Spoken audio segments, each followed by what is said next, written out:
যে বড় বড় মাছের পিস ঝোল করব, আর এই মাছটা ভাজা করব, গরম গরম ভাজা। এই ফুলকপি আলু দিয়ে মাছ দিয়ে ঝোল বানাবো। এই যে তেজপাতা দিয়ে দিলাম, যে গরম মশলা, জিরে, গোটা জিরে দিয়ে দিব।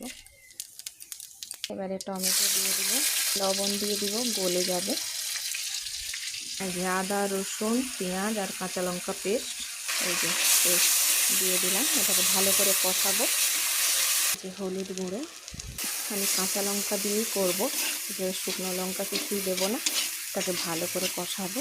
তো ফুলকপি আলু এতটাই ভাজা করে নিয়েছি যে 80% সেদ্ধ হয়ে গেছে। তো খানিকক্ষণ নাড়লেই সেদ্ধ হয়ে যাবে জল দিয়ে।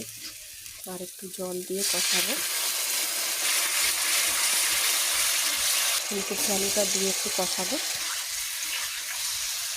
তো মশলা থেকে তেল ছেড়ে এসছে, তো মশলাটা হয়ে গেছে।